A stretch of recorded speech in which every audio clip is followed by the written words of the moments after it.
So it's the morning of Wednesday, February 18th, 2026. Picture this. You wake up, you grab your phone to check the news, and you see a headline that just looks like a typo.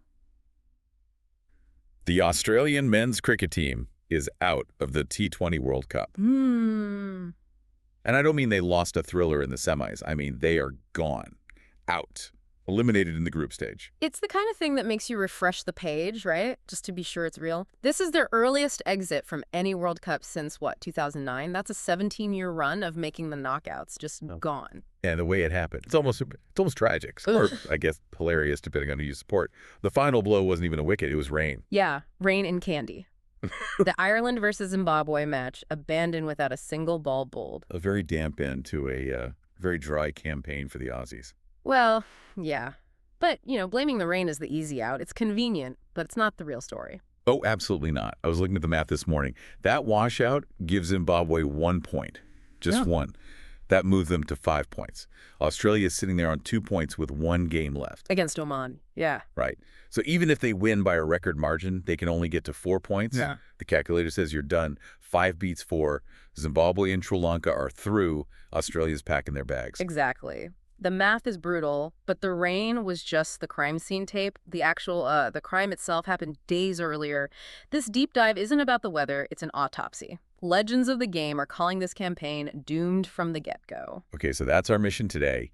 How did the 2021 champions fall this hard? Yeah. We're talking baffled selectors, a huge injury list, and this missing Australian aura. So let's unpack it. Take us back to the start of the group stage. Well, it all started with a bit of a false dawn, the way these tragedies often do. Game 1 was against Ireland.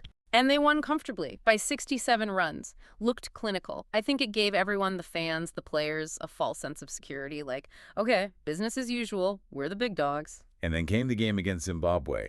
This is where things started to get a bit shaky. Shaky is putting it mildly. This was the dagger. You have to remember, Zimbabwe had to win 10 straight qualifiers just to be here. Australia walks in thinking, net run rate booster. Instead, Zimbabwe posts 169 for 2. Which is a decent T20 score, but for Australia's batting lineup, that should be a walk in the park. It should be.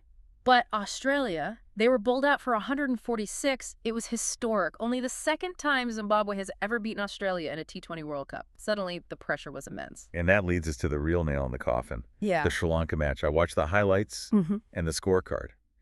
It looks like a cliff, a literal cliff edge. This is the one that's going to haunt them. If you just tuned in after 8 overs, you'd think Australia was cruising to 2020. Mitchell Marsh and Travis Head put on a 104-run opening stand. In under 9 overs, they were flying. 104 for no loss. I mean, in T20, that's game over. You can't lose from there. You just can't. You'd think so. But it wasn't just that the wheels fell off. The whole card disintegrated. They lost all 10 wickets for just 77 runs. From 104 for none to 181 all out. That's not just a bad performance. That is a complete psychological collapse. It was a collapse of epic proportions, and it was specifically against spin.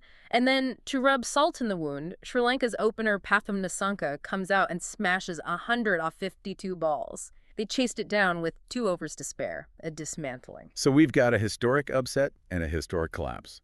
The fallout back home, as you can imagine, has been nuclear. And the finger-pointing started immediately, mostly at the selectors. Oh yeah, the selection table is being called a circus. And for good reason. It really centers on 2 names, Steve Smith and Matt Renshaw. Okay, let's start with the Smith saga, because this one just feels bizarre. He was flown in as injury cover for Mitch Marsh. Right? Correct, and here's the key context. Smith had just come off a record-breaking Big Bash season. He scored nearly 300 runs at an average of almost 60. He was in ridiculous form. And he's your best player of spin. You're playing in Sri Lanka on turning pitches. It feels like you don't need a sledgehammer, you need a scalpel. And Smith is the ultimate scalpel. That's the perfect analogy. He's the surgeon. But the selectors, they looked at the BBL stats, but they completely ignored the conditions. They packed the team with power hitters, the sledgehammers, and Smith, the guy you need for those finesse conditions, is carrying the drinks. Mark Waugh was pretty scathing about this, wasn't he? He was. He called it an insult to Steve Smith, said it was the most baffling non-selection he could remember, and he's right. The middle order is getting tied in knots by spin, and your best player's spin is sitting on the bench. It defies all logic. And then you have the Matt Renshaw situation, which feels even more cruel. In that loss to Zimbabwe, Renshaw was the only one who showed any fight. He top scored with 65. He was. He was the only batter who looked like he knew how to play on that pitch. But, okay, let me play devil's advocate here. For the next game, they dropped him to bring back Mitch Marsh. Marsh is the captain. You kind of have to do that, don't you? You can't leave your captain on the bench in a must-win game. I see your point, and normally, I'd agree. You back your captain. But Ian Healy's argument was that it's not about hierarchy, it's about utility. He called it defiance from the selectors. They ignored what actually happened in the last match, that Renshaw was the only guy who could bat, just to stick to their pre-game plan. Healy had that great line about the high-vis vest. He did. He said, "What's Renshaw doing in a high-vis vest?" Yeah. Implying he's been turned into a spectator when he should be out there batting. Healy felt the public was duped by selectors who were just in denial. It sounds like pure arrogance. But it wasn't just the batting, was it? The bowling attack looked, well, it didn't look like an Australian attack. No, and that's the other half of this tragedy. We're used to seeing the big three. Pat Cummins, Josh Hazelwood, Mitchell Starc. They are the engine room of Australian dominance. And none of them were there. Starc retired from T20s. Cummins has a back issue. Hazelwood's got a hamstring problem. That's a huge amount of experience. And more importantly, fear. Just gone. It's catastrophic for them. The attack was called toothless. They were relying on part-timers like Marcus Stoinis and Cameron Green and young guys like Xavier Bartlett. Yeah, I saw that tweet from Irfan Pathan, the former Indian all-rounder. It was brutal. He basically asked if there are no young quicks in Australia who can bowl fast anymore. Bartlett was struggling to break 140 kilometers an hour. And that's the point. In Australian cricket, pace is everything. If you're not bowling over 145 clicks, you're not scaring anyone. Without the big three, they were bowling what you'd call gentle medium. So batters have time to adjust. They're not rushed. Exactly. The Sri Lankans were on the back foot, comfortable, just waiting to hit it. The intimidation factor was gone. It meant they became a one-man band, totally reliant on Adam Zampa's spin. And Sri Lanka knew it. They just targeted Zampa, neutralized him, and the rest of the attack had no answers. This all brings up a bigger sort of philosophical question, though. We've talked about selections and injuries, but there's this feeling that maybe Australia just doesn't care enough about T20 cricket. The pajama cricket theory. Pajama cricket. Yeah, it's an old kind of derogatory term. The idea is that in Australian cricket culture, the baggy green cap test cricket is king. The Ashes, the Border Gavaskar Trophy, that's the main course. T20 is seen as fast food. It's fun, but it's not, serious cricket. And you can see that in how they prepare. Absolutely. Top players like Travis Head will often skip the Big Bash League, their domestic T20 comp, to rest up for a test series. So when a World Cup rolls around, the team feels disjointed, they haven't played much together, there's no real chemistry. And you contrast that with a team like Zimbabwe. Yeah. The difference in passion was, it was visible through the screen. It was night and day. Just listen to their captain, Sikander Raza. He talks about their journey, winning 10 games in a row just to qualify. He calls his team a brotherhood. They were playing for their lives. Australia was just playing another fixture. That's how it felt.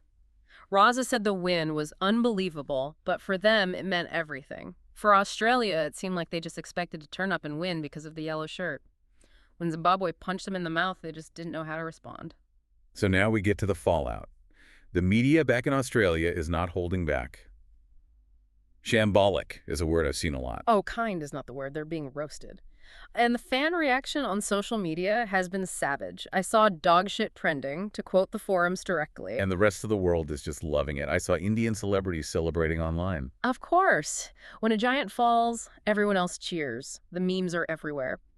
But Glenn McGrath had a really interesting, almost sad quote about it. What did he say?